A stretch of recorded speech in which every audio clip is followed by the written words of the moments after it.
আজ সেই বহুল প্রত্যাশিত 12 ফেব্রুয়ারি ত্রয়োদশ জাতীয় সংসদ নির্বাচনের দিন। আমি খুব ভোরে এই রেকর্ডটা করছি, খুব ভোরে করছি এই কারণে আর কিছুক্ষণ পরে আমি আসলে বেরিয়ে যাব। আজকে সারাদিন নিজেও ভোটটা দেব এবং পাশাপাশি বিভিন্ন টেলিভিশনে এই নির্বাচন উপলক্ষে প্রায় সারাদিন বিশেষ অনুষ্ঠানের আয়োজন করা হয়েছে এবং একাধিক টেলিভিশনে আমি আজকে টক শোতে বসবো এবং নির্বাচনী যে বিভিন্ন খবরাখবর থাকবে তাদের কাছে আসবে, সেগুলোর উপর ভিত্তি করে হয়তো কিছু কথাও বলবো। যারা নির্বাচনের খবরাখবর পাওয়ার জন্য বিভিন্ন টেলিভিশনে চোখ রাখবেন তারা হয়তো আমাকে দেখবেন, সেখানে আমার যা বলার হয়তো আমার কথা শুনতেও পারবেন। তো তার ফাঁকে আজকে সকালে এই কন্টেন্টটা আমি করছি কী কারণে, সে কারণটা একটু বলি।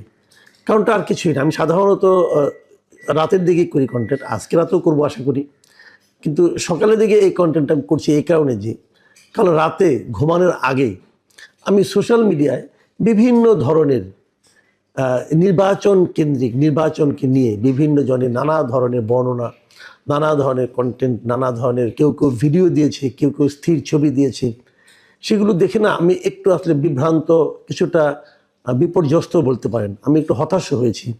আমি বেশ কয়েকটা কন্টেন্ট দেখলাম যেখানে বিভিন্ন এলাকার দৃশ্য দেখানো হয়েছে এবং এটা বলা হয়েছে এটা রাতের বেলায় সন্ধ্যার দিকে আর কি, সন্ধ্যার দিকে প্রকাশের এক নির্বাচন যেখানে হবে সেই কেন্দ্রে ঢুকে কেউ কেউ সিল মারছে এবং সেটা ভিডিও দেখলাম এবং এমনও দেখলাম যে তাকে চ্যালেঞ্জ করা হয়েছে, আপনি এখানে আসছেন কেন, আপনি সিল মারছেন কেন, উনি জবাব দিতে পারছেন না, এমনও দেখলাম। আবার একটা জায়গায় দেখলাম যে একটা পোস্টাল ব্যালট, সেই পোস্টাল ব্যালটে সিল মারা, বিএনপির যিনি প্রার্থী তার প্রার্থীর নামে এবং প্রতীকের পাশে যে গোল দাগটা থাকে সেখানে একটা টিক চিহ্ন দেওয়া। তো পোস্টাল ব্যালটে তো সিল মারার কোনো সুযোগ নেই, টিক চিহ্নই যথেষ্ট। তো সেটা কি হলো সেটা বড় কথা না, বড় কথা হলো এই ব্যালটটা বাইরে আসলো কেন, এই ব্যালটটা এখনই কি করে বাইরে আসলো, এই ব্যালট তো এখন বাইরে আসার কথা না।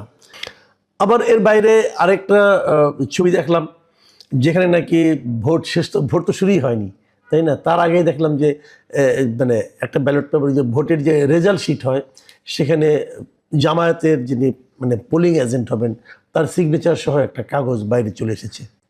তো এসব দেখে না আসলে আমি একটু মনই খারাপ করলাম যে আসলে তাহলে ভোটের নামে হচ্ছেটা কি।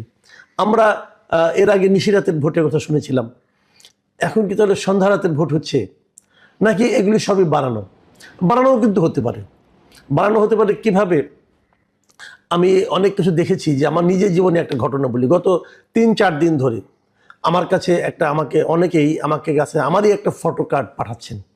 সেই ফটো কার্ডটা আপনারা দেখেন, সেই ফটো কার্ড আমার ছবি দিয়ে লেখা হয়েছে যে বিএনপিকে ক্ষমতায় আনার জন্য নির্বাচন কমিশন ও প্রশাসন যা যা করার দরকার সব করছি।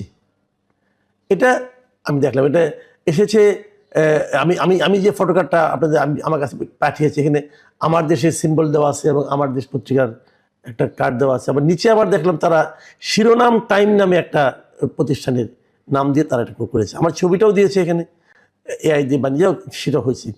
কিন্তু কোশ্চেনটা হলো এই কথাটা আমি কোথায় বললাম।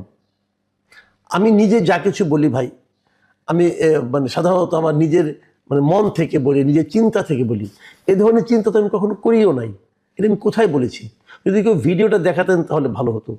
আমি নিজেও বুঝতে পারছি না এই ধরনের কথা আমি কেন বলতে যাব, এবং আমি নিশ্চিতভাবে আপনাকে আমি গ্যারান্টিতে বলতে পারি এই ধরনের কথা আমি বলিনি। যদ্দূর মনে পড়ে একবার আমি বলেছিলাম, খুব সম্ভবত স্টার নিউজ কিংবা এই ধরনের কোনো একটা অনুষ্ঠানে, আমি যদ্দূর মনে পড়ে, আমি তো প্রচুর টকশো করি, তো আমি বলেছিলাম এরকম কথা যে নির্বাচন শুরুর আগেই তো নির্বাচন নিয়ে বিএনপি এবং জামায়াতের মধ্যে পরস্পরের বিরুদ্ধে অভিযোগ শুরু হয়ে গিয়েছে। বিএনপি অভিযোগ করছে যে জামাতে প্রশাসনের বিভিন্ন জায়গায় জামাতের লোক বসানো হয়েছে এবং জামাত অভিযোগ করছে প্রশাসনের বিভিন্ন জায়গায় বিএনপির লোক বসানো হয়েছে, এবং তারা অভিযোগ করেছে যে এরকম প্রশাসন এবং নির্বাচন কমিশন তারা জামাতের অভিযোগ করেছে যে বিএনপিকে জেতানোর জন্য যে কোনো কিছু করতে পারে। এই ধরনের কথা আমি বলেছিলাম বলে মনে করে, কিন্তু এটা তো ওদের অভিযোগ, অন্য একটা দল অভিযোগ করেছে একটা দলের এটা করতে পারে, একটা দলের জন্য এটা প্রশাসন করতে পারে। তো সেই অভিযোগটাকে আপনি যদি আমার কথা বলে চালাই দেন তো অন্য একজনের অভিযোগকে, তাহলে লোকে তো ভুল বুঝবে। আমি কিনা বলেছি, আমি তো নিজেই অবাক, এই কথা তো আমার বলার কোনো কারণই নাই, কারণ আমি এরকম চিন্তাও করি না। আর যদি ধরা যাক, চিন্তাও করি, তো আমি তো ভাই সাংবাদিকতা করেছি অনেক, আমি তো মিনিমাম সেন্সটুকু আমার আছে যে এটুকু বললে কি এটাকে বলা যায় এভাবে কোনো তথ্য প্রমাণ ছাড়া হচ্ছে। এখন আমার সন্দেহ, আমি যতগুলি বিভিন্ন সোশ্যাল মিডিয়ায় দেখছি, এগুলো কি আসলেই ঘটছে নাকি এআই দিয়ে বানানো? তো এটা নিয়েও কিন্তু একটা সন্দেহ আছে। আমরা আগেও বলেছিলাম যে এবারে নির্বাচনে কিন্তু এ ধরনের ফেক কন্টেন্ট দিয়ে সোশ্যাল মিডিয়া বেশ একটা বিব্রতকর পরিস্থিতি তৈরি করতে পারে।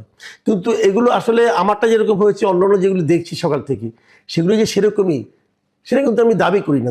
মানে আমি তো এগুলো চেক করে আসিনি, কিন্তু আমি মনে করি সরকারের এগুলো চেক করা উচিত, নির্বাচন কমিশনের এগুলো চেক করা উচিত, ওদের আগের থেকে এগুলি চেক করা উচিত ছিল। আবার বিপরীত দিকে যদি ঘটনা ঘটেও থাকে, তো সেই ঘটনাগুলো কেন ঘটছে এটাও সরকারের চেক করা উচিত। আমি যে ভিডিওগুলো দেখলাম, একটা দেখলাম যে ঢাকা বিশ্ববিদ্যালয়ের, আরেকটা দেখলাম যে ঢাকা 5 আসনের, আমরা তো এগুলি দেখলাম, এবং আরেকটা দেখলাম পিরোজপুরের একটা আসনের, এবং এগুলি ফেসবুকে অ্যাভেলেবল পাওয়া যাচ্ছে। তো এগুলো কেন চলতে দেওয়া হচ্ছে, এই জায়গাটা আমার কাছে ক্লিয়ার। এগুলি কিন্তু নির্বাচনের, একটা সুষ্ঠু নির্বাচনের যে পরিস্থিতি, যে বাস্তবতা, তাকে কিন্তু বাধাগ্রস্ত করে, এবং নির্বাচনের মানুষের মধ্যে সন্দেহ তৈরি হবে। ডক্টর ইউনূস বলেছিলেন যে ইতিহাসে শ্রেষ্ঠ নির্বাচন দিবেন। এটাই কি শ্রেষ্ঠ নির্বাচনের নমুনা? এটা তো থামাতে হবে, না হলে আমরা তো পৃথিবীর মানুষের কাছে তো হাস্যকর জাতিতে পরিণত হব। এরই মধ্যে অনেক অঘটন কিন্তু ঘটে গেছে। নির্বাচনের প্রচারণা বলা হচ্ছে যে 48 ঘন্টা আগে থেকে বন্ধ হবে, কিন্তু আমরা গত রাতেও দেখলাম এই যে পিনাকি ভট্টাচার্য নামে এক ভদ্রলোক, তিনি যা নাটক শুরু করেছেন, আমার মনে হয় তিনি প্রতি ঘন্টায় ঘন্টা না, প্রতি মিনিটে মিনিটে বিভিন্ন রকম পোস্ট দিচ্ছেন, এবং সমস্ত পোস্ট বিএনপির বিরুদ্ধে যার বিষোদগার, তারেক রহমানের বিরুদ্ধে বিষোদগার, এবং জামাতকে ভোট দিতে হবে, জামাতকে ভোট দেওয়ার জন্য তার প্ররোচনা। শেষে দেখলাম যে বাড়তে বাড়তে একটা পর্যায়ে যে উনি কান্না করছেন। একটা বয়স্ক লোক, মানে এটা কি পাগল না মাথা খারাপ, কিছু তো বুঝি না। সে আজাদি, ইনকিলাব, কি যেন বলে পাগলের মতো, জামাতের পক্ষে প্রচার করছে। জামাত কি এটা বোঝে না যে এই লোকটা প্রকারান্তরে জামাতের ক্ষতি করছে? জামাত তো তাদের পিআরও চেঞ্জ করা উচিত ছিল। তো এগুলো চলছে এই দেশে, এবং আমরা এগুলো দেখছি, এবং এর ফল কি হবে? আলটিমেটলি নির্বাচন একটা হয়ে যাবে, এবং সেই নির্বাচনে যেই জিতুক, ধরা যাক কথার কথা যে জামাতের বিজয়ের জন্য পিনাকি ভট্টাচার্য এরকম জান প্রাণ দিয়ে লড়ছে, যদি জামাত জিতে যায়, তাহলে এই সমস্ত যে আপনার এই যে অনিয়মগুলো, এগুলো ভার কি জামাতকে বহন করতে হবে না? আমি তো জামাত থেকে সেন্সিবল পার্টি মনে করেছিলাম। আর বিএনপিরও কিন্তু অনেকের বিরুদ্ধে নানা ধরনের অভিযোগ দেখা শুরু করলাম। গাজীপুরে 2 আসনে দেখলাম কি হচ্ছে, সবাইকে বলছে আপনারা সবাই চলে আসেন। তো এই নির্বাচন নিয়ে তো আমি খুবই আশাবাদী ছিলাম যে অন্ততপক্ষে নির্বাচনটা ভালো হবে। কি হবে জানি না, আমি হয়তো বেরোচ্ছি, হয়তো আমি দুপুরের দিকে ফিরে হয়তো আরেকটা কন্টেন্ট করব। প্রিয় দর্শক, আপনারা ভালো থাকবেন, সতর্ক থাকবেন, ভোটটা ঠিকমতো দেবেন, এবং ভোটে কোনো অনিয়ম দেখলে আপনারাও এরকম আপনার মোবাইল দিয়ে ধারণ করে ফেলুন এবং ফেসবুকে আপ করে দিন।